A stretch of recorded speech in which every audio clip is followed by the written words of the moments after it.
বাংলাদেশ এবং বাংলাদেশের বাইরে পৃথিবীর বিভিন্ন প্রান্তে যে যেখান থেকে চ্যানেলে দিচ্ছেন আপনাদের সকলকে সাদর আমন্ত্রণ তৃতীয় মাত্রা দেখবার জন্য। প্রিয় দর্শক, আমার আজকে যিনি অতিথি তিনি এই অনুষ্ঠানে অর্থাৎ 2003 সালের জুলাই মাসে যখন আমরা এই অনুষ্ঠানটি শুরু করি, আমি নিশ্চিতভাবেই বলতে পারি যে 2003-এর জুলাইয়ের পর থেকে 2008-এর ডিসেম্বর পর্যন্ত বঙ্গবন্ধু শেখ মুজিব, জিয়াউর রহমান, শেখ হাসিনা, খালেদা জিয়া এবং খানিকটা ফখরুদ্দিন মঈনুদ্দিন, এই নামগুলোর পরে এই অনুষ্ঠানে আমার অতিথিরা যে নামগুলো সবচেয়ে বেশি উচ্চারণ করেছেন তাদের মধ্যে অন্যতম তার নাম। কিন্তু তিনি এই 10 বছরের তৃতীয় মাত্রার এই সময়টাতে আজকেই প্রথম আমার অনুষ্ঠানের অতিথি। পরিচয়ের দুটো দিক আছে, প্রতিটি মানুষেরই যেমন থাকে ভালো দিক খারাপ দিক।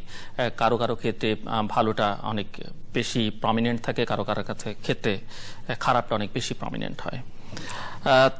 তিনি একটি রাজনৈতিক দলের সঙ্গে যুক্ত এবং যে দলটির সঙ্গে তিনি যুক্ত কখনো কখনো মনে হয়েছে যে তিনি এই দলটির জন্য একটি বড় অ্যাসেট, আবার কখনো কখনো মনে হয়েছে এই দলটির জন্য তিনি লায়াবিলিটিস।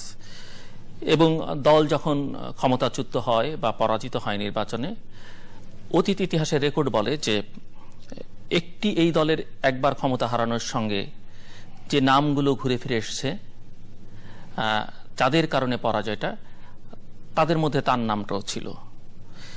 এবং তিনি একজন নির্বাচিত জনপ্রতিনিধি ছিলেন, জাতীয় সংসদের সদস্য ছিলেন এবং তিনি তার নির্বাচনী এলাকার অনেকের কাছে দেবতাতুল্য মানুষও বটে। এর বাইরে যে পরিচয়টি উল্লেখ করবার মতো সেটি হচ্ছে তিনি এমন একটি পরিবারের সন্তান যে পরিবারটি রাজনৈতিকভাবে অত্যন্ত ঐতিহ্যবাহী। তিনি বাবার দিক থেকে তার পরিবারের রাজনৈতিক ইতিহাস অত্যন্ত সমৃদ্ধ এবং অনেকটা চমকে যাবার মতো তার মায়ের দিক থেকে রাজনৈতিক পরিচয়। মায়ের যে রাজনৈতিক পরিবারের সদস্য মা, সেই পরিবারের ইতিহাসটা অনেকের কাছে চমকে দেবার মতো, বুদ্ধিবৃত্তিক দিক থেকে, ঐতিহ্যের দিক থেকে, রাজনৈতিক আদর্শের অবস্থান দিক থেকে। এবং অতি সম্প্রতি তার একজন অনুসারী বা তার একজন কর্মী, যিনি আইন শৃঙ্খলা রক্ষাকারী বাহিনীর হাতে আটক হয়েছিলেন, আটক হবার পরে তার যখন খোঁজ পাওয়া যাচ্ছিল না, তিনি তার রাজনৈতিক দলটি ছেড়ে দিবেন বলে ঘোষণা দিয়েছিলেন। রাজনীতিটাও হয়তো ছেড়ে দিবেন সেরকম ঘোষণাও দিয়েছিলেন। অনেকেই হয়তো বুঝতে পারছেন আমার আজকের অতিথি বহুল আলোচিত, বিতর্কিত, সমালোচিত, নন্দিত, নিন্দিত শামীম ওসমান। স্বাগত আপনাকে স্টুডিওতে। ধন্যবাদ। দর্শক, যেহেতু অতিথি একজন, কিন্তু ভোটের বিধানটি থাকছে এইভাবে যে শামীম ওসমানের বক্তব্য আজকে আমার সঙ্গে তিনি যে কথা বলবেন আপনাদের উদ্দেশ্যে, সে কথা যদি আপনাদের কাছে গ্রহণযোগ্য হয়ে থাকে তাহলে আপনারা আপনাদের মোবাইলের মেসেজ অপশনে গিয়ে টিএম লিখে স্পেস দিয়ে টাইপ করবেন। আর তার বক্তব্য যদি আপনাদের কাছে অ্যাকসেপ্টেবল না হয় তাহলে টিএম লিখে স্পেস দিয়ে বি টাইপ করবেন এবং পাঠিয়ে দিবেন 16258 নাম্বারে, যে কোনো সেলফোন থেকে। ভোট করতে পারবেন এখন থেকে শুরু করে এই অনুষ্ঠানটি বাংলাদেশ সময় যখন সকালে পুনঃপ্রচারিত হবে শেষ হবার ঠিক 5 মিনিট আগ পর্যন্ত, অর্থাৎ 10:55 পর্যন্ত। আর ফলাফলটা কি সেটি দেখবার জন্য অপেক্ষা করতে হবে না, অর্থাৎ আপনাদের মতামতের প্রতিফলনটা এই পর্দায় আর কিছুক্ষণ পর থেকেই দেখতে পারবেন এবং এটি গ্রাফিক্সের মাধ্যমে সেই ফলাফলটা আপনাদের সামনে দেখানো হবে। মিস্টার শামীম ওসমান, আমি আপনাকে যে প্রশ্নটা প্রথমেই করতে চাই যে আমি একটা ভূমিকা দিলাম, ভূমিকা আপনার পছন্দ হতেও পারে নাও হতে পারে। আপনার অনেক অর্জন আছে, অনেক ব্যর্থতাও আছে এবং আমরা যারা আপনার বিপরীত পাশে বসি বা যারা অনুষ্ঠান দেখছেন সবার কাছে আপনার একটা ইমেজ খুব নেতিবাচক হিসেবে দাঁড়িয়েছে এবং অনেকে তো আপনাকে গডফাদার হিসেবে আখ্যায়িত করেন। এই যে নেতিবাচক একটা ইমেজ আপনার দাঁড়ালো, সেটিকে আপনি কিভাবে দেখেন এবং কেন এরকম একটি ইমেজ দাঁড়ালো আপনার? জি, ধন্যবাদ জিলু ভাই। আমি প্রথমেই আপনাকে ধন্যবাদ জানাচ্ছি, কারণ আমার সবচেয়ে প্রিয় অনুষ্ঠান এই তৃতীয় মাত্রা, প্রথম থেকে দেখছি এবং এই চ্যানেল আই টেলিভিশন অবভিয়াসলি বাংলাদেশের প্রগতিশীল ধারাকে যেভাবে সামনের দিকে এগিয়ে নিয়ে গেছে, আর সেই সেটে বসে আপনি আমাকে কথা বলার সুযোগ করে দিয়েছেন, সেই জন্য আপনাকে এবং চ্যানেল আই পরিবারকে আমি ধন্যবাদ জানাচ্ছি। আপনি যে আমাকে উপস্থাপন করেছেন যেভাবে, আমি এই ধরনের উপস্থাপনই আশা করছিলাম আপনার কাছে এবং এই বস্তুনিষ্ঠ উপস্থাপনের জন্যই আমি আপনাকে প্রথমে ধন্যবাদ জানাচ্ছি এবং কংগ্রেচুলেট করছি। কেন এই ইমেজটা, এটার উত্তর দেওয়ার জন্য আমি বহুদিন ধরে চেষ্টা করছি, আপ্রাণ চেষ্টা করেছি। বারবার টেলিভিশনের টক শোতে বলেছি, কিছু কিছু জায়গায় পত্রিকায় বলেছি, প্রেস কনফারেন্স করে বলেছি যে আমার বিরুদ্ধে অভিযোগটা কি সেটা আমাকে একটু বলেন। তো আসলে ব্যাপারটা দেখছেন যে আমি একটা রাজনৈতিক পরিবারের সন্তান। আমার দাদা খান মদরি এম ওসমান আলী, আমাদের বাসায় আওয়ামী লীগ প্রতিষ্ঠা হয়েছে। উনি নবাব হাবিবুল্লাহর জামানত বাজেয়াপ্ত করে উনি ইলেক্টেড হয়েছিলেন। আমার বাবা আওয়ামী লীগের প্রতিষ্ঠাতা। বঙ্গবন্ধুর সাথে যে কয়জন ছিলেন 11-12 জন, তাদের মধ্যে তিনি একজন ছিলেন। বঙ্গবন্ধুর পরিবার যখন গ্রেফতার অবস্থায় ছিল তখন তাদের উদ্ধার করতে যিনি গুলিকাহত হয়েছিলেন এবং মৃত্যুর সাথে পাঞ্জা লড়েছিলেন। আমার মাও পরিবারও রাজনৈতিক পরিবার। অবিভক্ত ভারত মহাদেশের আবুল হাশিম সাহেব আমার মামা হন, মুসলিম লীগের প্রথম জেনারেল সেক্রেটারি। বদরুদ্দিন উমর সাহেবের বাবা। বদরুদ্দিন উমর সাহেবের বাবা। সরাদ্দি সাহেবের বোন হন আমার মামি। যাই হোক, ওইটা দিয়ে তো আমি নিজেকে ডিফেন্ড করতে পারি না। বরঞ্চ আমার খারাপ লাগে যে ওই পরিবারের সদস্য হওয়ার পরেও আমার বিরুদ্ধে এত অভিযোগ আসছে কেন। আমি নিজেও এটা বহুবার চেষ্টা করেছি বের করার জন্য, কিছুটা যে পারি নাই তা না, কিন্তু বলার সুযোগ পাইনি। আজকে হয়তো আল্লাহ রহমতে বলার সুযোগ পেয়েছি, এর জন্য আল্লাহর কাছে অশেষ কৃতজ্ঞতা প্রকাশ করছি। বিষয়টা হচ্ছে এইরকম, দেখেন আমি 96 থেকে আসি। প্রথমে 96 যখন পার্লামেন্ট হলো, আমি যে সিটটা থেকে নির্বাচিত হলাম সেই সিটটাতে 73 পরে আওয়ামী লীগ জয়লাভ করেনি। ভোটের ডিফারেন্স ছিল মনে করেন আদার্স পার্টি 1 লাখ, আওয়ামী লীগের 13,000 14,000 আগে। জি আগে। তো আমি ওই সিটটাতে প্রথম নির্বাচিত হয়ে বিপুল ভোটে নির্বাচিত হওয়ার পরে কিন্তু আমি কোনো অহংকার করিনি। আমি প্রথম যে কাজটি করেছিলাম, যার সাথে আমি নির্বাচিত হয়েছিলাম তাকে পা ধরে সালাম করেছিলাম এবং উনিও আমাকে বুকে জড়িয়ে আদর করেছিলেন। এবং সেই দিনই যখন 96-এর আন্দোলনে বিএনপি সরকারের পতন হলো, অন্য যারা বিএনপির প্রার্থী ছিলেন যেমন কালাম সাহেব ছিলেন, আমি সারা রাত একজন নবনির্বাচিত এমপি হয়ে ওনার বাড়ি পাহারা দিয়েছিলাম যাতে ওনার বাড়িতে কোনো ক্ষতি না হয়, আওয়ামী লীগের নেতা কর্মীরা গিয়ে কোনো কেউ যাতে কোনো ক্ষতি করতে না পারে। বিকজ আমি মনে করি this is my duty, this is call politics. ঠিক এর আগেও এরশাদ সাহেবের পতনের সময় আমাদের চিফ হুইপ ছিলেন সাত্তার সাহেব, উনি অনেক বয়োজ্যেষ্ঠ মানুষ, উনি মারা গেছেন, আল্লাহ ওনাকে বেহেশত নসিব করুক। আমার অনেক ক্ষতি উনি করেছিলেন, অনেকগুলি মামলা মোকদ্দমা আমাকে জড়িয়ে দিয়েছিলেন। কিন্তু ওনার বাড়িতে হাজার হাজার মানুষ যখন হামলা করতে গেছিল, তখন আমি যে ওখানে একলা দাঁড়িয়ে গেছিলাম এবং ওনাকে বাড়িতে একটা ইট পড়তে দিইনি। দেন হি আস্কড মি যে বাবা, তোমার তো আমি এত ক্ষতি করেছিলাম, তুমি এই কাজটা কেন করলে? বললাম যে আমার বাবার শিক্ষা এটা, যে একজন পলিটিশিয়ান যখন কিংবা যে কোনো মানুষ যখন বিপদে পড়ে যাবে তাকে আঘাত করো না, সে যদি তোমার বিপক্ষের শক্তি হয় তাকে সমান সমানে নিয়ে এসো, দেন লড়াই করো। সেটা এবং সেই লড়াইটা অস্ত্রের লড়াই, কিন্তু লাঠির লড়াই না। তা আমি, আমার বাবা আমার গুরু, বঙ্গবন্ধুর আদর্শ আমার আদর্শ। আমরা রাজনীতি এসেছি অনেক ছোট বয়সে, কিছু বুঝে আসি নেই, কিচ্ছু বুঝতাম না জিল্লু ভাই। এইটুকু বোঝার সুযোগ পেয়েছিলাম শুধু যে ছোটবেলা আম্মাকে জিজ্ঞেস করতাম যে আম্মা, সবাই বলতো স্বাধীনতা স্বাধীনতা, এটা কি ব্যাপারটা, কি এটা এরকম পাগলের মতো করছে কেন? স্বাধীনতার সময় ক্লাস 3-তে পড়ি, তো এটার মানে কি? তা আমার মা এক সহজ ভাষায় আমাকে বোঝানোর চেষ্টা করেছিলেন যে স্বাধীনতা মানে শেখ মুজিব, শেখ মুজিব মানে স্বাধীনতা, এক কথা শেষ করে দিয়েছিলেন। বড় দুই ভাই মুক্তিযুদ্ধে, বাবা মুক্তিযুদ্ধে 9 মাস ছিলেন না কেউই। তো যখন দেখলাম যে মুক্তিযুদ্ধ হলো, দেশ স্বাধীন হলো, দেশে ফিরলাম, লেখাপড়া শুরু করলাম, বাবা মেম্বার অফ পার্লামেন্ট। হঠাৎ করে একদিন শুনি বঙ্গবন্ধুকে মেরে দেওয়া হলো। সেই রাতে আমার বড় ভাইয়ের বিয়ে ছিল নাসিম ওসমানের, যিনি এখন নারায়ণগঞ্জের এমপি, এবং শেখ কামাল ভাই সেদিন উপস্থিত ছিলেন এখানে। খুব আনন্দ করছিলেন উনি, খুব আনন্দ করছিলেন। আমার স্মৃতিটা ভাসে ওনার স্মৃতিটা, এবং খুব সাবলীল একজন লোক ছিলেন উনি। তো যাই হোক, তো সেটার পরে তো আমার কাছে সেটা একটা প্রশ্ন হয়ে গেল যে আমার মা যদি বলে থাকে স্বাধীনতা মানে শেখ মুজিব আর শেখ মুজিব মানে স্বাধীনতা, তাহলে কি স্বাধীনতা চলে গেল? দেন আমার বাবা 16ই আগস্টে অ্যারেস্ট হলেন। খন্দকার মোস্তাক ফোন করলেন বাসায়, ফোনটা আমি রিসিভ করেছিলাম। আমার বাবা তখন আত্মগোপনে চলে গেছেন।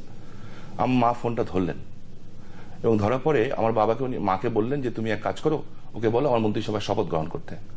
তো উনি বলেছেন যে ও কি করবে আমি জানি না, তার আগে আপনাকে একটা কথা বলতে চাই। আমার স্বামী যদি আপনার মন্ত্রিসভায় শপথ গ্রহণ করে, তাহলে প্রথম ট্রাই করবো তাকে হত্যা করতে, আর দ্বিতীয়ত যদি হত্যা করতে না পারি তাহলে আমি নিজে আত্মহত্যা করব। আমি সেই ঘরের সন্তান। তো সেই ঘরের সন্তান হয়েই বঙ্গবন্ধুর প্রতি ভালোবাসাটা একটু বেশি ছিল। কিছু না বুঝি হাতে লেখা পোস্টার নিয়ে নেমেছিলাম আমরা 6টা ছেলে, যে মুজিব হত্যার বিচার চাই, বঙ্গবন্ধু হত্যার বিচার চাই। আমার স্কুল বারাকরম স্কুলে নিয়ে পোস্টারটা লাগালাম। লাগানোর পরে আমার পিঠে তখন 4টা সাইকেল পিটিয়ে ভাঙা হয়েছিল আমাকে। আমি অজ্ঞান ছিলাম প্রায়। কারা ভেঙেছিল? এটা তখন স্বাধীনতা বিরোধী শক্তি দ্বারা তো মাঠে নেমে চলে এসেছিল। প্রচন্ডভাবে মারলো। তখন জাসদের কিছু নেতা আমাকে নিয়ে যে তাদের বাসায় আশ্রয় নিলেন এবং আমার জ্ঞান ফিরল সেই সন্ধ্যার সময়। পরে আমি বুঝলাম যে এই পথটা খুব কঠিন একটা পথ। এরপরে পিছু হয়নি, এরপর সামনের দিকে আগাতেই থাকলাম। 79 সালে শহীদ জিয়াউর রহমান সাহেব নারায়ণগঞ্জে ঢুকলেন। আমরা ভাবলাম যে এটার সাথে উনি জড়িত, হত্যার সাথে। 7টা ছেলে মাত্র, আমরা ইন্টারমিডিয়েট ফার্স্ট ইয়ার ছাত্র। আমরা ওনার গাড়ি আটকে দিলাম, প্রচন্ড মার খেলাম। আমরা গাড়ির পতাকা নিয়ে ঢুকতে দিইনি। শাহজিদ সহ, আলিম সহ প্রায় 19 জন মন্ত্রী ঢুকতে পারেন নাই। তো এই যে কাজগুলি করতে করতে আমরা কিন্তু একটা গোল ছিল তখন, যে আমরা বঙ্গবন্ধুর বিচার চাই। আমরা কিন্তু এই চিন্তা করি না যে আওয়ামী লীগ ক্ষমতা আসবে কি আসবে না। আপনি তো নারায়ণগঞ্জে অনেক কি আটকে দিয়েছেন, সেই জিয়াউর রহমান থেকে এরশাদকে আটকেছেন, বেগম জিয়াকে আটকেছেন। আমরা প্রত্যেকটা স্বৈরাচারী আচরণের জন্য যারা করেছে আমরা তাদের। আমি একটা প্রশ্ন আপনাকে এমনিতে করে নিতে চাই যে আপনি লেখাপড়া শেষ করেছেন কোন পর্যন্ত? আমি ল পাশ করেছি। আমি লতে সারা বাংলাদেশে 6th স্ট্যান্ড করেছিলাম এবং আমি ঢাকা বিশ্ববিদ্যালয়ে পলিটিক্যাল সায়েন্সে মাস্টার্স করছিলাম। লাস্ট পর্ব দিতে পারিনি, তখন গ্রেপ্তার হয়ে গেছিলাম। আপনার বাবা অত্যন্ত বিত্তশালী ছিলেন, সেটি যেমন একটি দিক, আবার আপনাদের জীবনটা তো জীবনের বিভিন্ন সময় বিশেষ করে শৈশবে অনেক কষ্টেও কেটেছে আপনাদের। 75 থেকে 78 পর্যন্ত জিলু ভাই মানে আর্থিক কষ্টেও কেটেছে আমার বাবা। আমি আমার বাবাকে খুব রেসপেক্ট করি, উনি সৎ লোক ছিলেন। সারা বাংলাদেশের অত্যন্ত ধনী পরিবারের একটা সন্তান হয়েও তখন 75 থেকে 78, 79 পর্যন্ত আমরা একবেলা খেয়েছি, একবেলা খাই নাই। আমি পরীক্ষায় ফর্ম ফিল আপ করতে পারিনি 900 টাকার জন্য। আমার স্যার জীবনকালী চক্রবর্তী স্যার তখন আমার ফর্মটা ফিল আপ করে দিয়েছিলেন। তো এই সব দিক দিয়ে আমার কিন্তু আফসোস নেই তাতে। কিন্তু এখন আমার প্রশ্ন হচ্ছে যে এই যে আপনার একটা ইমেজ দাঁড়ালো, মানে আপনি যে ব্যাকগ্রাউন্ড বললেন, আমি কিছুটা বললাম, সেখানে রাজনীতির চাইতে আপনার মধ্যে অনেকেই মনে করে থাকেন যে উগ্রতাটা অনেক বেশি। এবং এই যে এক একজন রাষ্ট্রপ্রধান, সরকার প্রধানকে আপনি নারায়ণগঞ্জে ঢুকতে দিচ্ছেন না, আটকে দিচ্ছেন, এটি তো কেবলমাত্র আপনি যেহেতু একটা বিশাল মানে বাংলাদেশের কনটেক্সটে আপনি অনেক লম্বা, শরীর স্বাস্থ্য অনেক ভালো, সেটি তো যথেষ্ট নয়। তার জন্য অনেক কর্মী বাহিনী দরকার, অনেক সমর্থক দরকার, জনগণ দরকার, এবং তাদেরকে সংগঠিত করবার জন্য পর্যাপ্ত পরিমাণে অর্থেরও দরকার। তো সেই অর্থে এবং আমরা অনেক সময় জানি যে আওয়ামী লীগের অনেক নেতাকর্মীর বিপদেও আপনি দাঁড়িয়েছেন। বাংলাদেশের মন্ত্রিসভার এখন অনেকে আছেন, সাম্প্রতিককালে আমরা দেখেছি যে তাদের জন্য আপনার বিশাল কর্মী বাহিনী তাদের পক্ষে দাঁড়িয়েছেন। আসলে অর্থের ব্যাপারটা দরকার হয়নি কোন সময়। তখন না একটা পলিটিক্সটা এরকম ছিল না, আজকের মতো ছিল না জিল্লু ভাই। ছাত্র রাজনীতিটা তখন একটা চেতনাবোধ ছিল। সেই তখনটা কখন? এইটা ধরেন আমি বলছি 75 পর থেকে শুরু করে একদম আপ টু 95 পর্যন্ত। 96 এর পর থেকে আস্তে আস্তে নষ্ট, মানে জিয়াউর রহমানের সময় নষ্ট হওয়াটা শুরু হলো। যে উনি যখন বললেন I make politics difficult for the politicians, এই যখন হিজবুল বাহার হলো, আমিও তাদের সাথে জেল খেটেছি, নিরুটির বাবলু আমরা একসাথে জেল খেটেছি, আমি তাদের কথা শুনেছি। তখন থেকে কিন্তু রাজনীতি, ছাত্র রাজনীতিটা নষ্ট হয়ে গেল। এটা কিন্তু ছাত্র রাজনীতির একটা আলাদা সম্মান ছিল। তো আমি ওই প্রসঙ্গে একটু পরে যাই। আমি যেটা আসতে যাচ্ছি, যেটা আপনি আমাকে প্রশ্ন করলেন কেন বিতর্কিত, 78 পর্যন্ত আমার বিরুদ্ধে কেউ একটা কলম লেখে নাই, নট এ সিঙ্গেল পার্সন। এবং সেই সময় পার্লামেন্ট যারা বিট করতেন, যে সমস্ত রেসপেক্টেবল জার্নালিস্টরা, ওনারা একটা ভোটিং করলেন যে 98 পর্যন্ত আগামী দিনে best parliamentarian K in Awami League. ওনারা আমার নাম ভোটিং করলেন। জাতীয় বাড়িতে করলেন আমাদের এরশাদ সাহেবের ছোট ভাই জি এম কাদের সাহেবের নাম, আর বিএনপি থেকে কার নামটা করছেন ঠিক এই মুহূর্তে মনে হচ্ছে না। তো এটা হওয়ার পরে তখন একটা ঘটনা ঘটলো। প্রথম যখন আমার বিতর্কিত হওয়া শুরু হলাম, এবং আমি আপনাকে খোলা মানেই সবকিছু আজকে বলবো, ধরতে পারেন এটা আমার আজকে জবানবন্দি, ধরতে পারেন এটা আমার কনফেস, এবং আমি যা বলবো আমি সত্য কথা বলবো এবং আমি চ্যালেঞ্জ দিয়ে বলবো। তখন আসলে লং মার্চ যাওয়ার একটা প্রসঙ্গ আসে, তৎকালীন বিরোধী দলের নেত্রী বেগম জিয়া নেত্রী এবং জামাত সহ। তো আপনার মনে থাকবে তখন কিন্তু ওইটা নিয়ে বেশ আলোচনা হচ্ছিল, এবং ওনারা বলছিলেন যে শান্তি চুক্তি বাস্তবায়ন হলে দেশ ভারত হয়ে যাবে, চিটাং থেকে ফেনী পর্যন্ত ভারত হয়ে যাবে, কোনো মসজিদে আর আজান হবে না, উলুধ্বনি হবে। কিন্তু ঠিক তার আগের দিন প্রয়াত নেতা বিএনপির আকবর আলী সাহেব উনি একটা কথা বলেন যে যার যার কাছে যা অস্ত্র আছে লাইসেন্স করা সব অস্ত্র নিয়ে নেবেন। লেফটেন্যান্ট কর্নেল আকবর হোসেন বলেন, আল্লাহ ওনাকে বেহেশত নসিব করুন। তো উনি এই কথা বলার পরে, ভদ্রলোকের কথা বলার পরে পার্টির হাইকমান্ড বিষয়টাকে আমার মনে হয় জরিপ করে দেখেছেন, এবং তৎকালীন গোয়েন্দা সংস্থা যারা ছিলেন সেই গোয়েন্দা সংস্থার রিপোর্ট দিল পার্টির হাইকমান্ডের কাছে যে ফেনীর কোনো এক জায়গায়, হাইকমান্ড মিন্স আওয়ামী লীগ প্রধান, আওয়ামী লীগের সর্বোচ্চ লেভেলে, হ্যাঁ মানে কাউকে ব্যক্তি বিশেষ না তো সবাইকে, যে বললেন যে ফেনীর কোনো এক জায়গায় ওই যে গাড়ি বহর যাবে, আপনি লক্ষ্য করে দেখেন এই গাড়ি বহরের নাম্বারিং ছিল 1 2 3 4 5 6 এরকম নাম্বারে ছিল।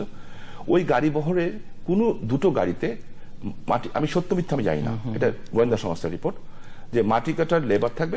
আপনি কি রিপোর্ট দেখেছিলেন? না, আমাকে রিপোর্ট জানানো হয়েছে। আপনাকে জানানো হয়েছে? আমার তো রিপোর্ট দেখার মতো ওই ক্ষমতা নাই।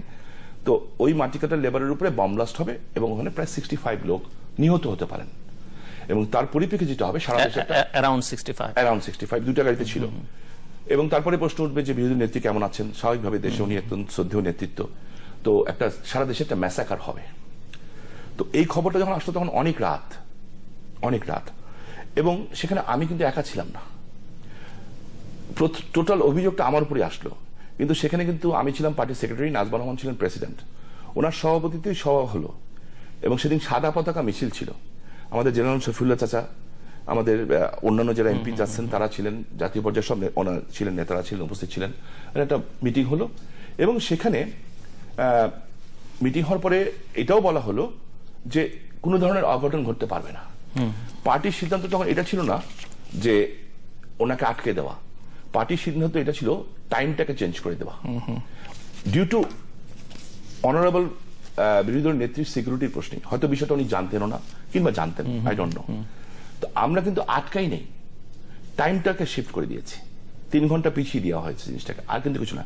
কিন্তু 3 ঘন্টা পিছিয়ে দেওয়ার পরে যখন এটাকে ছাড়তে হবে তখন কিন্তু আর গাড়ি ঘোড়া যেতে পারছিল না। এট দ্যাট টাইম আমাকে ওখানে প্রেজেন্ট হতে হয়েছে, কারণ মাননীয় বিরোধী প্রধানমন্ত্রী আমাকে নিজে ফোন করে বলেছেন যে বিরোধী দলের নেত্রী যাতে সসম্মানে ওখান দিয়ে যেতে পারেন, go and take necessary actions. As a member of parliament হিসেবে না, অ্যাজ এ পার্টির একজন কর্মী হিসেবে আমার দায়িত্ব আমার নেত্রীর নির্দেশকে মানা। কিন্তু যখন আমি গেছি, সারা বাংলাদেশের সমস্ত সাংবাদিক ওখানে ছিলেন, তো টোটাল সবার কাছে কিন্তু আমি টার্গেট হয়েছি। তা আমার প্রশ্ন, তাতে আমার কোনো আপত্তি নেই, ধরেন আমি ব্লেমটা পুরোটা নিলাম আমার কাঁধে, যে ঠিক আছে আমি করেছি। তো এটা করা যেমন একটা, অবশ্যই আমি যদি গণতান্ত্রিক দৃষ্টিকোণ থেকে দেখেন, তা আমি যদি এটা অপরাধ হয়ে থাকে আমি দোষ স্বীকার করছি এবং আমি ক্ষমা প্রার্থী। কিন্তু আমার প্রশ্নটা হচ্ছে, আমি তো ক্ষমা প্রার্থী, কিন্তু যারা সেদিন বললেন যে ভারত হয়ে যাবে, চিটাগাং থেকে নোয়াখালী পর্যন্ত, ফেনী পর্যন্ত কোনো মসজিদে আর মুসলমান আদান দিবে না, মুসলমানের ইমান এত দুর্বল না, উলুধ্বনি হবে, তারা কি একবার জাতির কাছে ক্ষমা চেয়েছেন? কিংবা ক্ষমতা এসে কি শান্তি? সেটি তারা চাননি, এবং এটি তো রাজনীতিতে আমাদের হরহামেশা সকল পক্ষই বিভিন্ন সময় বিভিন্ন ধরনের রেটরিক আছে, কথাবার্তা বলেন। কিন্তু আপনার কাছে কি মনে হয় যে আপনাকে যে তথ্য দেওয়া হয়েছিল যে বাধা দেওয়ার জন্য, সেটি কি আপনাকে ব্যবহার করা হয়েছে, নাকি আসলে এরকম কোনো ঘটনা ঘটেছে? আমরা জানি আসলে, যদি আসলে আপনি জানেন, মানে আপনি তো নিশ্চিত নন। আমি নিশ্চিত না, কিন্তু বিষয়টা আমি হয়তো আপনাকে ব্যবহার করবার জন্য এরকম কথা বলা হয়েছিল কিনা, বিষয়টা এই কারণে আমি কনফার্ম হয়েছি। তাহলে বলতো যে যেতেই দিও না, বলা হয়েছে যেতে দেওয়া হবে। 2 থেকে 3 ঘন্টা সময় চেয়েছেন, কেন? ওই 2 থেকে 3 ঘন্টার মধ্যে পুরো রোডটাকে সিকিউর করা হয়েছে আপ টু চিটাগাং পর্যন্ত, কারণ বিরোধী নেত্রী যাবেন, হয়তো না নলেজে নাই এরকম, কারণ ওনার সাথে জামাতের বহর ছিল, কিন্তু তো maybe Jamaat can take opportunity. তো সেখানে সরকারের দায়িত্ব হচ্ছে বিরোধী দলের নেত্রীকে নিরাপত্তা দেওয়া। যখন এই খবরটা চলে এসছে সরকারের কাছে, তখন নিরাপত্তা দেওয়ার সময় ছিল না। সো ওই 3 ঘন্টা ওনাদেরকে যদি বলতেন, ওনারা সেটা বিশ্বাস করতেন না। না, ডিস্টার্ব করার জন্য হতে পারে, যে বিরক্ত করার জন্য, বিব্রত করার জন্য, ওনাদের দৃষ্টিকোণ থেকে ওইটা, কিন্তু সরকারের দৃষ্টিকোণ থেকে এটা। তো আমি কনভিন্স হয়েছি এই কারণে। আর সরকার আপনাকে কেন ব্যবহার করবে? সরকার চাইলে, সরকার তো অনেক রকমের মেশিনারি আছে, সেগুলোকে ব্যবহার করতে পারতো। বিকজ ওই মেশিন, সরকারের ওইটুকু হয়তো ভরসা ছিল যে আমি সহ যারা আছি, তারা যে জিনিসটা ওনারা চেয়েছিলেন, যে কোনো রকম ভায়োলেন্স ছাড়া, কোনো রকম ক্ষয়ক্ষতি ছাড়া, এবং কারো কোনো ক্ষতি করে না করে ঘটনা শুধুমাত্র কি এই কারণেই মনে হয় যে বিগত আওয়ামী লীগ সরকার, যেটি 1996 থেকে 2001 পর্যন্ত, আমি আমার বলেছি যে আমার এই অনুষ্ঠান আপনি নিশ্চয়ই শুনেছেন, যেহেতু আপনি তৃতীয় মাত্রায় শুনে, যে আপনার নাম অনেকবার উচ্চারিত হয়েছে প্রতিপক্ষ রাজনৈতিক দলের পক্ষ থেকে। এই যে ফেনীর হাজারী, লক্ষ্মীপুরের আবু তাহের, নারায়ণগঞ্জের শামীম ইসমান, শুধু কি এই কারণেই মনে হয় যে আপনার নাম কি? না, শুধু এই কারণে। এরপর আরো কারণ আছে। এরপর হলো সেকেন্ডারি, যেটা হচ্ছে দ্যাট ইজ ভেরি ইম্পর্টেন্ট।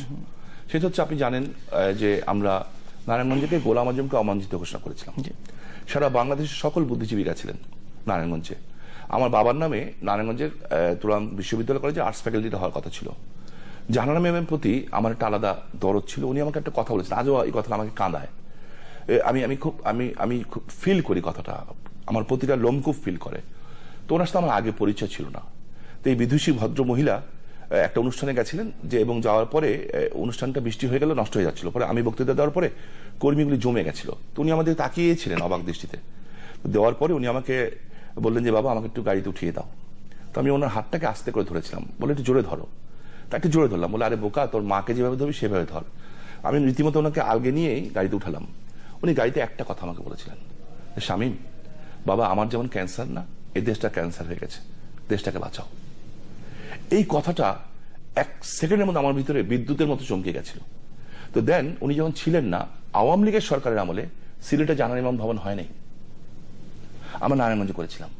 কবি চৌধুরী স্যার, বিচারপতি কে এম সোহান, হাসান ইমাম সাহেব সবাই, ফেরদৌসী প্রিয় ভাষণ থেকে আরম্ভ করে গোলাম মোস্তফা সাহেব, আমাদের আসাদুজ্জামান নূর থেকে আরম্ভ করে আমাদের বহু সিনিয়র যারা বাংলাদেশের প্রগতিশীল বুদ্ধিজীবী পর্যায়ের লোক আছেন, তারা সেখানে উপস্থিত ছিলেন।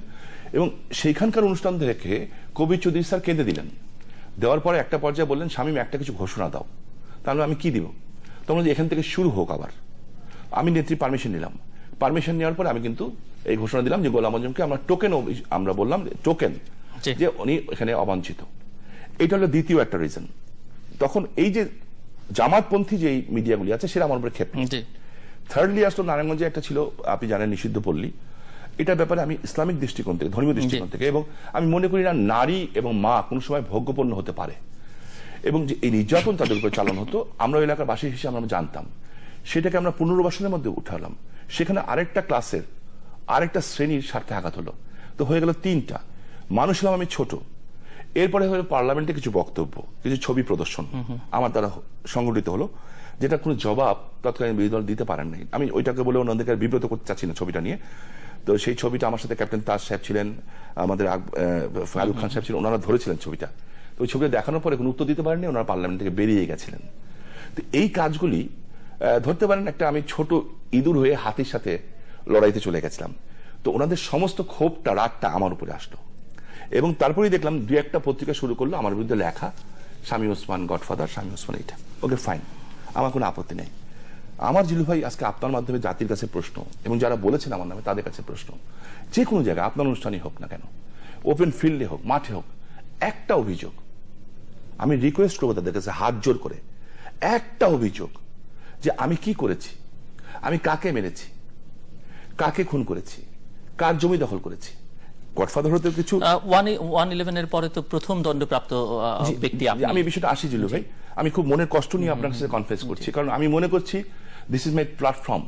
আমি দোষী হলে আমাকে আপনি এই এখান থেকে আমি আপনাকে ঘোষণা দিচ্ছি আল্লাহকে হাজির নাজির রেখে, যদি কেউ বলে যে ইয়েস আপনি এই পয়েন্টে গিলটি, আপনি যদি বলেন, আমাকে প্রমাণ করতে পারলে আমি এখান থেকে রাজনীতি থেকে বিদায় নিয়ে চলে যাব। আমি জীবনে রাজনীতি করব না। বাট আমি সততার সাথে রাজনীতি করেছি। আমার ঢাকা শহরে কোথাও কোনো জমি নেই আমার। আমি অনেস্টলি রাজনীতি করেছি, কারণ আমার বাবা অনেস্ট ছিলেন। এখানে যে বিষয়টা আমি বলতে চাচ্ছি, যে যখন এটা হলো তখন আমার উপরে বোম ব্লাস্ট হলো জিলু ভাই 16 জুনে। আপনি দেখেন আমাদের কষ্টটা দেখেন, 16 জুনে বোম ব্লাস্ট হলো। আমি আপনার পত্রিকা, এই টেলিভিশন চ্যানেলের মধ্যে দেখাতে চাই, এই ছবিটা যদি ক্যামেরা ধরা যায়। এখানে মুরসালিন মুন্তাকিম দুই ভাই, ভারতের সবচেয়ে বহুল প্রচলিত পত্রিকা হিন্দুস পত্রিকা, সেখানে তারা স্বীকারোক্তি দিচ্ছে যে আমাকে তারা মারার জন্য কিভাবে প্ল্যান করেছিল, এবং শামীম ওসমান ছিল তাদের ফার্স্ট টার্গেট, প্রধানমন্ত্রী ছিলেন তাদের সেকেন্ড টার্গেট, এরা জড়িত ছিল। আমরা এই বোমা হামলার পরে যদি আমি খারাপ লোক হতাম, আমাদের মানুষকে মারতাম, বোমা হামলার পরে 16 জুন বোমা হামলা হলো, আমরা কিন্তু অক্টোবর পর্যন্ত ক্ষমতায় ছিলাম, কই আমরা তো কাউকে মারলাম না, একটা লোককে আঘাত করিনি, নট এ সিঙ্গেল পার্সন। এবং কষ্ট কোথায় জানেন, 12 বছর পরে চার্জশিট পেয়েছি, বোমা হামলার আসামিরা নারায়ণগঞ্জে ঘুরছে এখন, তাদেরকে গ্রেফতার করে না আমার সরকারের আমলে। সেকেন্ডারি যেটা আসেন দেখেন, তা আমি যদি খারাপ হতাম, কিন্তু আমাদের লোকরা যদি খারাপ হতো, 2001 থেকে তো 2008 পর্যন্ত আমি ক্ষমতা ছিলাম না, তাহলে আমাদের বিরুদ্ধে একটা অভিযোগ দাঁড় করানো কেন? যেটা অভিযোগ দাঁড়া করালেন অ্যাট দ্যাট টাইম, আমি বলা উচিত হবে কিনা এখানে যাই না, জেনারেল বারিশ সাহেব যখন দেশটা নিয়ন্ত্রণ করছেন, হি কল মি। আমি তখন দেশে বাইরে ছিলাম, এবং দিল্লি বম্বেতে একটা মাজারে আমি ছিলাম, হাজি আলী বাবার মাজারে। তো উনি আমাকে ফোন করলেন, ফোন করে আমাকে বললেন যে আপনার মতো ভালো মানুষ তো হয় না, আপনার নামে তো কিচ্ছু পেলাম না। তাই বললাম যে ওকে ফাইন, আলহামদুলিল্লাহ, থ্যাংক ইউ ভেরি মাচ ভাই, তো এখন কি করতে হবে? চলে আসেন। আমি বললাম আচ্ছা ঠিক আছে আসবো। বলে কিছু কন্ডিশন আছে। তো উনি কিছু কন্ডিশন আমাকে বলতে চেষ্টা করলেন, সেটা আমার বলা দরকার নেই। উনি রেহানা আপার সাথে আমাকে আলাম যে no, there is no condition, একটাই কন্ডিশন হবে, শেখ হাসিনার মুক্তি দিন। তখন উনি বললেন যে এখন ওই আশা করেন? আমি বললাম যে দেখেন, আপনি দরকার আমাকে 130 বছর সাজা দেন, আমি আমার দলের সাথে বেইমানি করবো না। এবং বাংলাদেশের প্রথম কনভিকশন আমাকে দিলেন এর জন্য। এবং সেই কনভিকশনটা হচ্ছে 2001 থেকে 2006 পর্যন্ত আমি 13 লক্ষ টাকা ইনকাম ট্যাক্স দিইনি। তো আমি তো 2001 থেকে 2006 পর্যন্ত না, এটা সবাই জানে। আমি তো দেশে ছিলামই না, আমি আমেরিকা ছিলাম, কানাডায় ছিলাম। কানাডা আমি সোশ্যাল খেয়েছি। আমেরিকা যখন ছিলাম, আমি আমেরিকায় 18 ঘন্টা কাজ করেছি রাস্তায়, আমাকে তাতে কোনো লজ্জা নেই বলতে, কিন্তু আমি কারোর কাছে হাত পাতি নেই। আপনি তো সিংহভাগ সময় আমেরিকা, কানাডা, বাইরে, ভারতেও কাটিয়েছি। ভারতে কাটিয়েছি, লাস্টের দিকে আমি 4 বছর ভারতে কাটিয়েছি। আমি কানাডার কাগজ নেই। আমি মনে করছি কাছে থাকলে আমার কর্মীদের কাছে আমি থাকতে পারবো। আমি আমার কর্মীদেরকে ভালোবাসি, কারণ আমি বুঝি তৃণমূল হলো আমার হার্ট। আমার রাজনীতি করতে কি ধরনের কাজ করেছেন আপনি এই সময়গুলোতে? আমি মব মারার থেকে আরম্ভ করে জমি চাষ করার থেকে আরম্ভ করে এমন কোনো কাজ নেই যে করি নাই। বেঁচে থাকার জন্য একটা সাধারণ শ্রমিক, সাধারণ কৃষক যা কাজ করে আমি সবকিছু করেছি। এটা আমার জন্য একটা আল্লাহর রহমত। আপনি একটু শেষ করে এটা আমার রহমত কেন জানেন? আমি আজকে রিয়েলাইজ করি একজন শ্রমিকের কষ্ট কতটুকু। আমি আজকে রিয়েলাইজ করি একটা কৃষকের কষ্ট কতটুকু। আমরা কৃষিকাজ করেছিলাম, ফুলকপি লাগিয়েছিলাম প্রচুর। ফুলকপিটা যখন নষ্ট হয়ে গেল, তখন আমরা যে কষ্ট পেয়েছিলাম কানাডাতে, তো আজকে একটা কৃষকের যখন ফসল নষ্ট হয় উনি কি কষ্ট পান আমি আজকে রিয়েলাইজ করি। একটা শ্রমিক যখন সারাদিন কাজ করার পরে তার পেমেন্টটা না পায়, আমি যখন মাঝে মাঝে পেতাম না, দেরি হতো, আমি বুঝি আজকে তার কতটা কষ্ট হয়। এটাতে লজ্জার কিছু নাই। আপনার তো দুটো সন্তান, এক ছেলে এক মেয়ে। তো আপনার স্ত্রী, আপনার সন্তানদের কাছে আপনার ইমেজটা কিরকম? এই যে তার তো নিশ্চয়ই পত্রপত্রিকা পড়ে, টেলিভিশন দেখে। দে আর ভেরি মাচ শকড। আমার ছেলে মেয়ে আমার বন্ধু, আমার family life is very happy. আমি আল্লাহর কাছে অনেক শুকরিয়া। আমার টাকা পয়সা নাই, আমি খুব হ্যাপি। তো জিলু ভাই, একটা যে ব্যাপারটা হচ্ছে কি, এগুলি হতে হতে আমি যখন এবার দেশে ফিরলাম, ভাবলাম যে ঠিক আছে এবার মধ্যে ক্ষান্ত হবে। আমি তো আহত, হাঁটতে পারি না। দেশে ফিরার পরে দেখলাম, আমি কোনো পত্রিকার নাম বলবো না, আমি খুব রেসপেক্ট করি 2টা পত্রিকার সম্পাদককে, একটা প্রকাশনী। ওনারা প্রথমে বললেন, একটা পত্রিকায় লিখলো, ইংরেজি পত্রিকা, fathers of the godfathers come back. উনি আবার একটু একদিক বলে দিলেন, fathers of the godfather, father. আচ্ছা ঠিক আছে, আলহামদুলিল্লাহ, উনি বললেন। আরেকটা পত্রিকা লিখলেন যে ফিরে এসেছি, আমাকে নিয়ে লিখলেন। আমি তো আমরা গেলাম ওনার কাছে। আমি ওনাকে রেসপেক্ট করি, আগেও করতাম, এখনো করি, ভবিষ্যতেও করবো, বিকজ ওনারা অনেক জ্ঞানী। বাংলা কাগজের না ইংরেজি? বাংলা ইংরেজি দুটোই। দুজনের কাছে আমি একজন বাংলার কাছে গেলাম, যে ওনাকে পায়ে ধরে সালাম করলাম, যে বললাম, ভাইয়া আমি কি করেছি ভাইয়া? বলে বসো। বললাম, ভাই আমি কি করেছি? আমার কোনো ভুল থাকলে বলেন, আমাকে শুধরে দেন। দূর বোকা, তোমার তো ভালো ছেলে হয় না। আমি বেশ পুলকিত হলাম, খুশি হলাম। তাহলে ভাই আমার বিরুদ্ধে লিখছে যে? তোমার বিরুদ্ধে লেখি না, তোমার বোনের বিরুদ্ধে লেখি। আমি বললাম, আমার দুটো বোনের কেউ ছিল না, নারায়ণগঞ্জের মানুষ ছিল না, দুটোই বাইরে থাকে। বললাম যে আমার বোনরা কি করলো? আরে বোকা, তোমার এই বোন না, তোমার প্রধানমন্ত্রী বোন। বললাম, তো ওনার সাথে আমার কি সম্পর্ক? কোন হাতগুলিকে ভেঙে দিচ্ছি। তাই বললাম, এটা কি ইথিক্স? বলে এটা ইথিক্স। তা জিলু ভাই বলেন, আমি কি করবো? এখানে তো একটা প্রশ্ন, যে এই যে প্রধানমন্ত্রীর সঙ্গে আপনার যে সম্পর্ক, আপনি তো একবার সংসদ সদস্য ছিলেন, এর বাইরে কিছুই হননি, কিন্তু এই যে ওনার যে আদর, ভালোবাসা, স্নেহ, বা এই সম্পর্কের গুপ্ত রহস্যটা কি? এটি অনেকের কাছে এই সম্পর্কের গুপ্ত রহস্য আপনি এইভাবে বলতে পারেন, মার সাথে সন্তানের অজানা চুক্তি। আমি আমার আওয়ামী লীগের বহু নেতাকে পছন্দ করি না। আমি বলি না যে আওয়ামী লীগের সবাই ভালো লোক, আমি এটা কোনোদিনই বলবো না। আমাদের মধ্যে অনেক খারাপ লোক আছে, আমাদের কারণে বদনাম হয়। আমরা জানি জনগণের ভোটে নির্বাচিত হয়ে অনেক হয়তো এমন এমন কথা বলছেন, এমন এমন কর্ম করছেন একজন, ভিকটিম হচ্ছেন আরেকজন।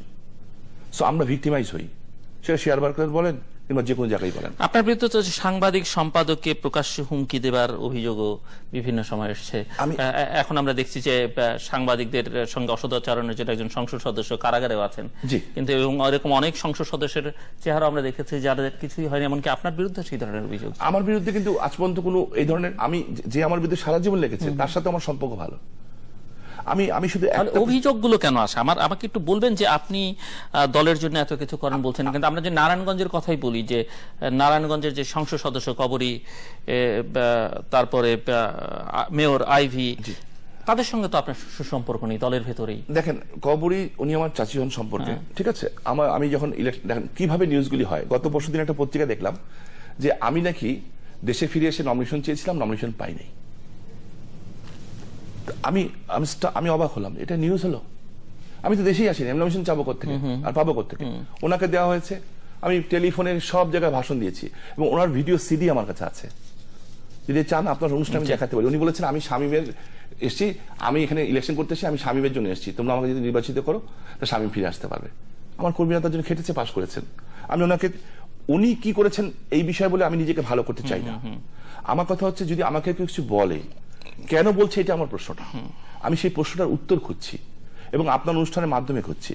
আইভি ব্যাপারটা দেখেন, সে বলেছে অনেক কথাই, অনেক স্ল্যাক কথা বলছে আমার বিরুদ্ধে। ওই বয়সে ছোট, ওকে টেম্পার রাখতে পারে না, হয়তো বলছেন। আমি কিন্তু নির্বাচনের পর থেকে এই পর্যন্ত একটা কথাও তার ভিতরে স্ল্যাক কথা বলিনি। এবং আপনি লক্ষ্য করে দেবেন নির্বাচনের অনেক প্রশ্নবিদ্ধ নির্বাচন আমারটা, অনেক প্রশ্নবিদ্ধ। আমার দলেরই, আমি খোলা মনেই বলছি আপনাকে, আমি জানি হয়তো এটার পরে আমার অনেক ক্ষতি হবে দলের ভিতরে। আমার দলের অনেক বড় বড় নেতারা আমাকে বললেন, আমি তাদেরকে স্যালুট করি তার সত্য ভাষণের জন্য।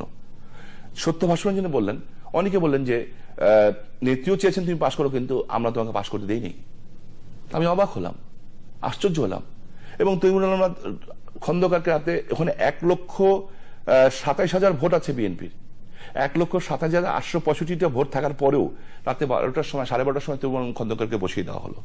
সারা বাংলাদেশে এমন একটা সিচুয়েশন সৃষ্টি করা হলো মিডিয়ার মাধ্যমে যে কালকে বোধহয় নারায়ণগঞ্জ প্যালেস্টাইন হয়ে যাবে। প্যালেস্টাইন হয় নাই, কিন্তু কিছুই হয় নাই। বলছে যেটা হয়েছে আমি সবকিছু দেখে শুনেও নির্বাচনটাকে মেনে নিয়েছি। ইভিএম নামে একটা যন্ত্র আছে, ইভিএম নামে একটা জাদুর মেশিন আছে, ওই মেশিনটাকে দেখলাম, বুঝলাম, সাংবাদিকরা শুনলাম, নিজের চোখে দেখি নেই।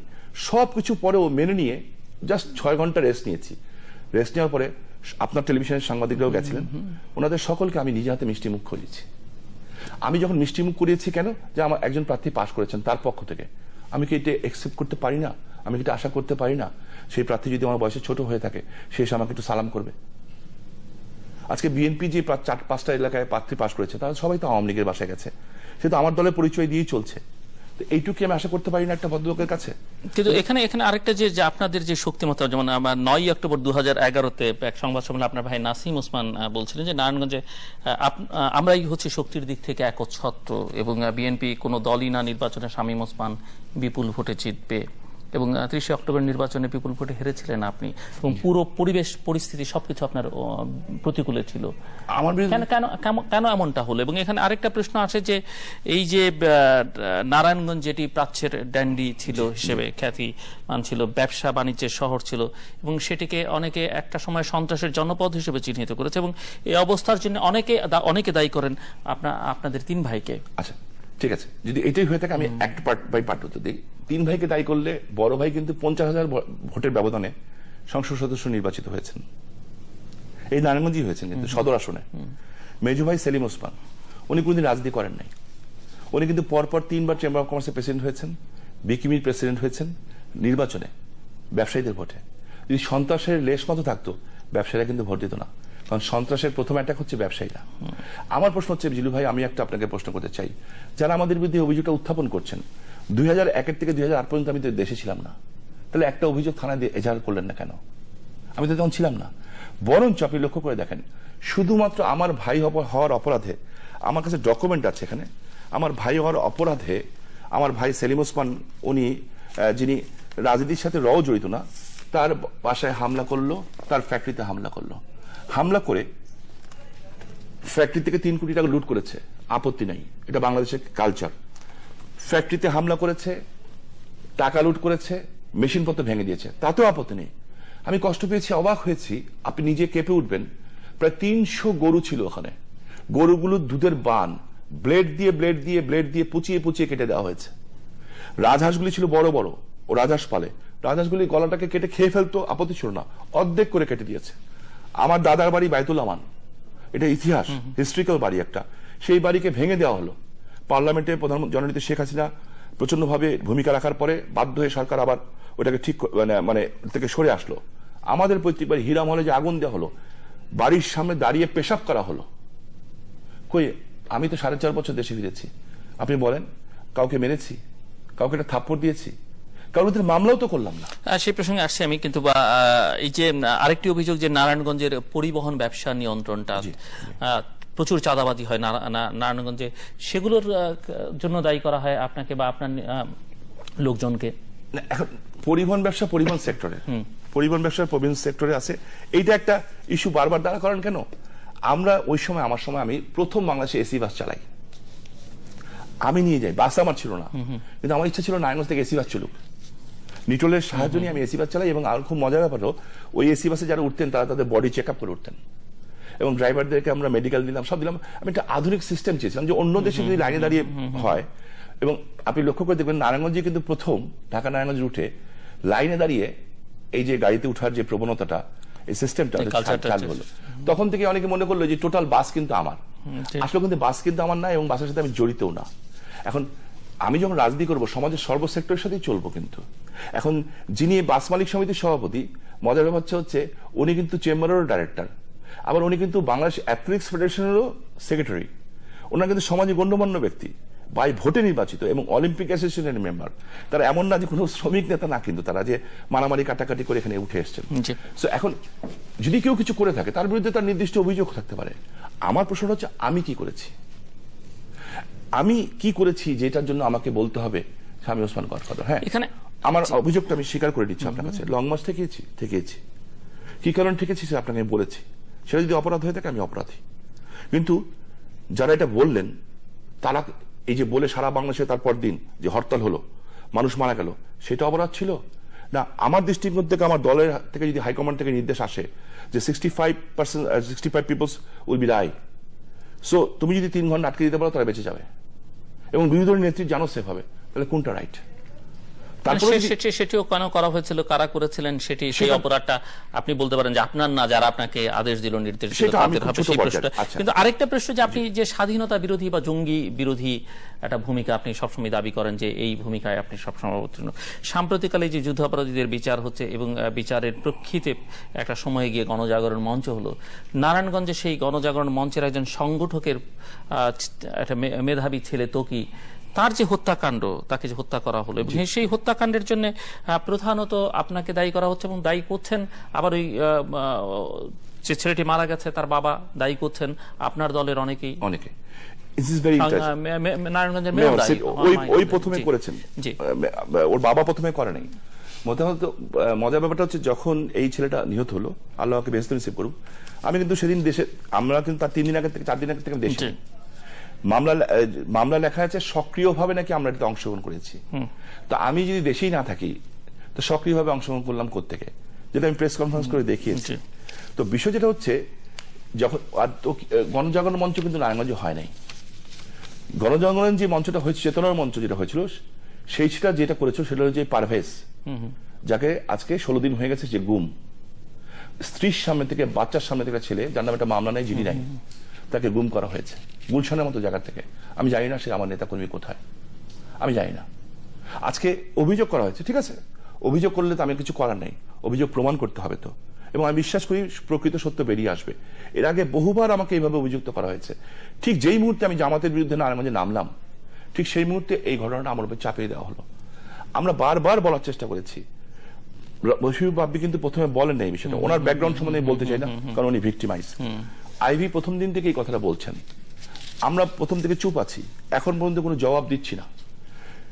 10 দিন পরে যে বলা হলো জামাত মানে নেই, তুমি কেমন করে কনফার্ম হলো জামাত মানে নেই?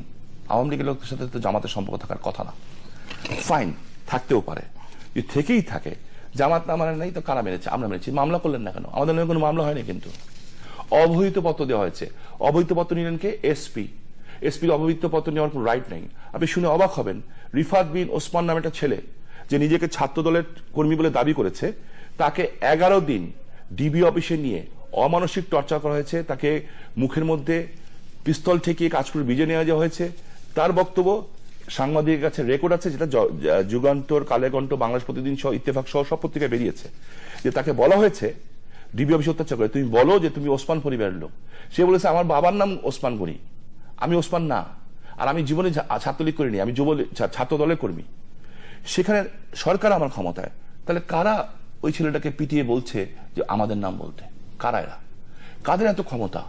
ক্ষমতাটা তাদেরই যারা প্রকাশ্য দিবলোকে, জামাত যদি পতাকা পুড়িয়ে অপরাধ করে, আর যদি কেউ বলে, পত্রপত্রিকায় দেখলাম যে আমি পতাকা উড়াবো, আমি পতাকা নামাবো না, যদি কেউ কিছু করার থাকে করুক, দুটাই কিন্তু পতাকার অবমাননা। এই পতাকা 30 লক্ষ শহীদের রক্তের বিনিময়। কেউ পুড়িয়ে অবমাননা করছে, কেউ উড়িয়ে অবমাননা করছে। আমরা যেহেতু শেষের দিকে আমি আরেকটু আলাপ করতে চাই আপনার সঙ্গে। আপনার ফাইন্যান্সিয়াল কন্ডিশন কেমন? আমাদের আসি আল্লাহর রহমতে মোটামুটি সুস্থভাবে বেঁচে থাকার জন্য যেটুকু আছে সেটুকু আল্লাহ রাব্বুল আলামিন। এই যে আইজিএক্স এর লাইসেন্স আপনি নিয়েছেন, আইজিডব্লিউ লাইসেন্স নিয়েছেন, কত টাকা দিয়ে লাইসেন্স নিয়েছেন? আইজিডব্লিউ লাইসেন্স আমি নেই নাই, আমরা আমাদের সাথে পার্টনার আছেন, আরো 6 জন পার্টনার আছেন। এটাতে 15 কোটি টাকা ফিক্সড দিতে হয়, এটা ওনারা দিয়েছেন। আর বাকি কিছু টাকা আমরা ব্যাংক থেকে লোন নিয়েছি আমাদের নামের উপর। আপনি নিজে কত দিয়েছেন? আমি অ্যাকচুয়ালি আমার বউ মানে আমি ধরতে পারি না, আমি এটা অস্বীকার, আমি কোনো ক্যাশ টাকা দিয়ে যেতে পারিনি।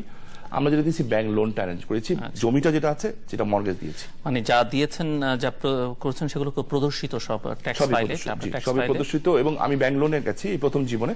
এবং মজার ব্যাপারটা হচ্ছে আমরা ব্রোকড। এই যে সাম্প্রতিক সংসদ অধিবেশনে দেখলাম যে আমরা কিছু অভিযোগ উঠেছে যে এই যে ভিওআইপি ব্যবসা নিয়ে একাধিক সংসদ সদস্য অভিযোগ করেছেন যে রাতুল টেলিকম, এবং এটি একজন প্রতিমন্ত্রীর পুত্রের নামে, তার মেয়ে এই ব্যবসার সঙ্গে যুক্ত, আরেকজন স্বরাষ্ট্র প্রতিমন্ত্রী আছেন তার ছেলে এই ব্যবসার সঙ্গে যুক্ত, এবং এদের সঙ্গে আপনার প্রতিষ্ঠানও যুক্ত, এবং আপনারা সবাই মিলে 200 কোটি টাকার মতো প্রতি 3 মাসে ফাঁকি দিচ্ছেন, সরকারের ক্ষতি করছেন, এরকম একটা অভিযোগ এসেছে। এটা এসছে ঠিকই, কিন্তু সবচেয়ে মজা হচ্ছে এর মধ্যে সবচেয়ে করুণ প্রতিষ্ঠান যেটা, সবচেয়ে খারাপ অবস্থা যা, সেটা হলো আমাদের প্রতিষ্ঠানটা। এটা বিটিএসসি কর্তৃপক্ষ জানেন, সবাই জানেন যে আমি সবচেয়ে বেশি আন্দোলন করেছি এটা নিয়ে, যাতে এটাকে সার্ভাইভ করানো যায়। কিন্তু অর্থনৈতিকভাবে যে কোনো সময় আমরা বলতে পারি যে আমরা ব্যাংক ডিফল্টার, এই পর্যায়ে আমরা চলে এসেছি। আমি কাউকে অভিযুক্ত করব না, কারণ আমার কাছে কারোর বিরুদ্ধে ডকুমেন্ট নাই। তো যেহেতু ডকুমেন্ট নাই, যিনি পার্লামেন্টে বক্তব্য দিয়েছেন সচেতন মানুষ হিসাবে তার দায়িত্ব হবে মৌখিক বক্তব্য না দিয়ে সেই ডকুমেন্টটাকে উপস্থাপন করা। এই রাতুল টেলিকম বা ওই স্বরাষ্ট্র প্রতিমন্ত্রীর ছেলের যে প্রতিষ্ঠান, এগুলোর সঙ্গে আপনাদের কোনো সম্পর্ক নেই, মানে কোনো ব্যবসায়িক যোগসাজশ নেই, সব ইন্ডিভিজুয়াল কোম্পানি। জি। তো আপনি যে পারভেজের গুম হয়ে যাওয়া নিয়ে বলছিলেন, এরকম গুম তো এই আমলে আরো বেশ কিছু হয়েছে। আমি কোনো গুমকে পছন্দ করি না জিল্লু ভাই। কেন এই আমলে? আমি ইলিয়াস আলীর গুমকেও পছন্দ করি না, পারভেজের গুমকেও পছন্দ করি না। পৃথিবীর কোন সভ্য রাষ্ট্র সভ্যতার ক্রমবিকাশে কোন সময় গুম কিংবা খুন করে সভ্যতা যেতে পারে নাই। তো আপনি যেটি বলছেন যে অবিলম্বে তার খোঁজ না পেলে আপনি আওয়ামী লীগ ছেড়ে দিবেন। আমি very much grateful to our honourable মানে প্রাইম মিনিস্টার। উনি প্রচন্ডভাবে প্রেসার দিয়েছেন এটা বের করে দেওয়ার জন্য। এখন আমি কনফিউজড যে অ্যাকচুয়ালি করেছে কারা এটা। আইন শৃঙ্খলা বাহিনী সবাই বলছে কেউ না, তাহলে তো আপনিও নিরাপদ না, আমিও নিরাপদ না জিল্লু ভাই। আপনিও তো একজন প্রগতিশীল মানুষ হিসাবে এখান থেকে যাওয়ার সময় যদি আপনার কোনো দুশ্মন কিডন্যাপ করে নিয়ে যে কারণ নামে চাপিয়ে দেয়, রাষ্ট্রের দায়িত্ব হচ্ছে এটা খুঁজে বের করে দেওয়া। এবং টু বি অনেস্টলি আমি এখন মাঝে মধ্যে হতাশ হয়ে যাই জিল্লু ভাই। আমি আর পার্টিটা করবো কিনা আমার কাছে ভালো লাগে না। আপনাকে আমি সিরিয়াসলি বলছি। এখানে প্রশ্ন থাকবে যে তাদের দল রাজনীতি যদি আপনি ছেড়ে দেন, তাহলে আপনি ভবিষ্যতে কি করবেন, এটি একটি প্রশ্ন। দ্বিতীয় প্রশ্ন যেটি আমি একসঙ্গে শেষ করতে চাই, আমার হাতে আর 1-1.5 মিনিটের বেশি সময়ও নেই। এই রাজনীতি করলে এই যে ইমেজ, আপনার সন্তানরা বড় হচ্ছে, তারা নতুনভাবে জীবনের দ্বিতীয় অধ্যায় শুরু করবে, তাদের কাছে যে ভাবমূর্তি, মানে নিশ্চয়ই এটা আপনার জন্য শকিং, তাদের জন্য কষ্টকর সেখানে। এবং আমাদের রাজনীতি ওভারঅল, আমি শুধু আপনার পার্টি বলছি না, ওভারঅল রাজনীতির যে চেহারা, সেখানে সুস্থ শুভবুদ্ধি সম্পন্ন মানুষের রাজনীতি করবার খুব একটা সুযোগ নেই। তো সেই রাজনীতির মধ্য থেকে এই বলয় থেকে বেরিয়ে আসা বা একটা ভালো ইমেজ তৈরি করা রাজনীতি করে সেটি সম্ভব কিনা আপনি মনে করেন? আমি দুটো প্রশ্ন, আপনি রাজনীতি ছেড়ে দিলে কি করবেন, আর রাজনীতির মধ্যে থাকলে আপনার যে ইমেজ তৈরি হয়েছে সেই ইমেজ আপনি কিভাবে? রাজনীতি ছেড়ে দিলে আমি রাজনীতি ছেড়েই দিব, কোন রাজনীতি দল করবো না। কারণ আমি যেটুকু রাজনীতি করি আমার শুধু আমার জননেত্রী শেখ হাসিনার জন্য করি। আমি আপনাকে একটা কথা অনেস্টলি বলতে চাই, এই রমজান মাসে আমি তার মতো ভালো মানুষ দেখি নাই। আমি বিরোধী নেত্রী সম্বন্ধে বলতে পারবো না, কারণ তার কাছে যাওয়ার সৌভাগ্য আমার হয় নাই। আমি 81 থেকে আজকে পর্যন্ত জননেত্রী শেখ হাসিনাকে খুব কাছ থেকে দেখেছি। আমি তার মতো একজন দেশপ্রেমিক মহিলা আমার জীবনে আমি দেখি নাই। তার মতো একজন খোদাভক্ত মানুষ, আল্লাহ ভক্ত মানুষ আমি দেখি নাই। কর্মীদের প্রতি তার যে অগাধ ভালোবাসা আমি দেখি নাই। আমি কয়েকদিন আগে তাকে বলছিলাম যে আপা, যেমন আমেরিকাতে একটা ঘটনা বলি আপনাকে, আমি ওনার ছেলে কাছে আমি আমার জয়ের কাছে আমার দুঃখের কথা বলছিলাম। আমি দেখেছি $5,000 জন্য জয় তার গাড়ি বিক্রি করতে হয়েছে। আমি যখন আপাকে বললাম, উনি অনেকক্ষণ কাঁদলেন। কাঁদা করে বললেন যে তুই হতাশ হয়েছিস, হতাশ হইস না, যদি হতাশ হস রসুল পাক সাল্লাল্লাহু আলাইহি ওয়াসাল্লামের জীবনী পড়বি। আল্লাহ রসুলকে যদি এত বিপদ অবস্থা ফেস করতে হয় তো তোমাকে ফেস করতে হবে। তো ওনার প্রতি যে একটা চাচ্ছিলাম যে একটা দেশটাকে, কিন্তু আপনি ওনাকে যেভাবে চিত্রায়িত করছেন, আমি যদি এর সবকিছু আপনার শতভাগ সত্য বলেও ধরে নিই, কিন্তু দেশে যে ধরনের অনিয়ম অনাচার আগের সরকারের আমলও চলেছে, এই সরকারের আমলও চলছে, সেগুলোর দায়িত্ব রাষ্ট্রের সরকারের প্রধান হিসেবে, দেশের প্রধান ব্যক্তি হিসেবে ওনাকে বহন করতে হবে। আমাদের পাপের দায়িত্ব উনি পাচ্ছেন না কেন? আমাদের পাপের দায়িত্ব এখন কি বলবেন? আপনি নিজে তো সবকিছু নিয়ে সন্তুষ্ট নিশ্চয়ই নন। এমন না, আমি সন্তুষ্ট না। না, হ্যাঁ, চোখ দিয়ে তাহলে সন্তুষ্ট উনি না। পারছেন না কারণ কেন? উনি এমন এমন ভালো ভালো মানুষ নিয়ে আসলেন রাজনীতিতে যারা আওয়ামী লীগ করেন না, যারা অনেক সুন্দর সুন্দর কথা বলেন, যাদের আওয়ামী লীগের মতো ওনারা লাঠি নিয়ে ছাত্রলীগ করেন নাই। হ্যাঁ, কেউ কেউ মনে করেন তারা ভেরি মাচ ইন্টেলেকচুয়ালস। হ্যাঁ, তো এই ইন্টেলেকচুয়ালস ক্লাসকে যখন উনি নিয়ে এসে কাউকে কাউকে বানালেন, দেখলাম তাদের বিরুদ্ধে অভিযোগ। What she can do. উনি তো চেষ্টা করছেন, উনি কিন্তু নতুন নেতৃত্ব নিয়ে এসেছিলেন, নতুন অনেক মিনিস্ট্রি নিয়ে এসেছিলেন যাদের মিনিস্টার হওয়ার কথা না। আমাকে শেষ করতে হচ্ছে, আপনার সঙ্গে আরো কথা বলতে পারলে ভালো লাগতো, কিন্তু আমি আপনাকে একটা মানে দর্শকদের উদ্দেশ্যে আপনি কিছু বলবেন কিনা, কারণ আপনি অনেক কথা বলেছেন যেখানে আপনি নিজেকে নির্দোষ প্রমাণ করবার চেষ্টা করেছেন। দর্শকরা আপনার কথা গ্রহণযোগ্য হচ্ছে কিনা সেটি আমরা পর্দায় যারা দেখছেন তারা দেখতে পাচ্ছেন, কিন্তু পারসেপশন রাজনীতিতে ম্যাটার করে এবং পারসেপশন ওয়াইজ আপনার মানে আপনার চেহারাটা, আপনার নামটা বাংলাদেশের রাজনীতিতে খুব একটা ভালো জায়গায় নেই। সো এই জায়গায় এই কথাটি মাথায় রেখে আপনি দর্শকদের উদ্দেশ্যে কিছু বলবেন কিনা 30 সেকেন্ড সময় আপনার জন্য। আমি শুধু একটা কথাই বলবো দর্শকদের উদ্দেশ্যে, যে রাজনীতি করি মানুষের জন্য। আমি ওনাদের কাছে আমার বিচার ছেড়ে দিলাম এবং আমার রিকোয়েস্ট থাকবে যারা আমার বিরোধিতা করেন, বিরুদ্ধে বলেন, তাদের যদি সাহস থাকে, আমার অবশ্যই তাদের আছে, একটা প্রমাণ দেন শামীম ওসমান এই কাজটা খারাপ করেছে, যেই কারণে তাকে খারাপ বলতে পারি। যদি দিতে পারেন, আমি আজকে এই তৃতীয় মাত্রা সবচেয়ে মানে জনপ্রিয় অনুষ্ঠান, আমি এই তৃতীয় মাত্রায় দাঁড়িয়ে বলছি, এই তৃতীয় মাত্রার অনুষ্ঠানে এসে আপনার সামনে বসে আমি মানুষের কাছে ক্ষমা চেয়ে রাজনীতি থেকে বিদায় নিয়ে নিব। কিন্তু যারা আহত হয়েছেন, কষ্ট হয়েছেন, ভুল বুঝে হোক যে কারণে তাদের কাছে তো আপনি দুঃখিত। অবশ্যই, একজন যদি আমার বিরুদ্ধে প্রমাণ করতে পারে। আমি জিলু ভাই একটা কথা বলি, লাস্ট আমার জীবন থেকে এই পর্যন্ত শুরু হওয়ার পরে আমাদের 41 জন ছেলে মারা গেছে, আমরা কিন্তু কাউকে মারি নাই। এই হাত দিয়ে আমি 41টা ছেলেকে দাফন দিয়েছি। বোমা হামলায় 20টা ছেলে মারা গেছে। আমি নিজে পঙ্গু, আমরা কিন্তু কাউকে। শামীম ওসমান, অসংখ্য ধন্যবাদ আপনাকে সময় দেওয়ার জন্য। দর্শক মণ্ডলী, কথা বলছিলেন বহুল আলোচিত সমালোচিত রাজনীতিক বাংলাদেশ আওয়ামী লীগের সাবেক সংসদ সদস্য শামীম ওসমান। কথা শুনলেন আপনারা ওনার। উনি প্রথমবারের মতো এই অনুষ্ঠানে এসেছেন। গত 10 বছরে এই অনুষ্ঠানে ওনাকে নিয়ে অনেক আলোচনা হয়েছে। যা বললেন সেটি বিচার করবার ভার আপনাদের, বিশ্বাস করা না করা সেটি আপনারা যারা দেখলেন আপনাদের। তবে এই অনুষ্ঠানটি আপনারা আপনাদের সেলফোন থেকেও শুনতে পারবেন 16258 এটা ডায়াল করে। এই অনুষ্ঠান অর্থাৎ তৃতীয় মাত্রা এই পর্বটি, পুরোনো পর্বগুলো শুনবার জন্য 16258 এ ডায়াল করুন। এবং আমরা চাইবো যে শামীম ওসমান যেন চেষ্টা করেন তার যে ভাবমূর্তি আছে সেই ভাবমূর্তি থেকে ইতিবাচক জায়গায় নেবার জন্য যেটুকু করা দরকার, তার মধ্যে যদি সংশোধন করবার কিছু থাকে সেই সংশোধনটুকু আনবার এবং জনগণের আস্থা অর্জন করবার জন্য। তিনি ভালো করেছেন কি মন্দ করেছেন যেটি তিনি বলুন না কেন, পারসেপশন বা জনগণের ধারণা অত্যন্ত গুরুত্বপূর্ণ ব্যাপার, সেটি তিনি স্বীকার করে নিয়েছেন। এবং ধারণার মধ্যে একটা খারাপ ধারণা তৈরি হয়েছে, সেই ধারণাটা ভাঙবার প্রধান দায়িত্ব, প্রধান কাজটা কিন্তু তাকেই করতে হবে। এবং তিনি সরকার প্রধানের অনেক প্রশংসা করেছেন, তার ইতিবাচক ভূমিকাগুলো বলেছেন, কিন্তু দেশ যে ভালোভাবে চলছে না সেটিও তিনি স্বীকার করে নিয়েছেন। দুর্বলতা কিছুটা তিনি তুলে ধরবার চেষ্টা করেছেন, কিন্তু সেই কাজটিও কিন্তু প্রধানমন্ত্রীকে তার নেতৃত্ব দিয়ে, তার গতিশীলতা দিয়ে মানুষের আস্থাটা অর্জন করতে হবে এবং মানুষের আস্থা অর্জন করে কিন্তু দেশটা পরিচালনা করতে হবে। দর্শক, আমাদের সাথে থাকবার জন্য অসংখ্য ধন্যবাদ। আপনাদের সবার জন্য শুভকামনা।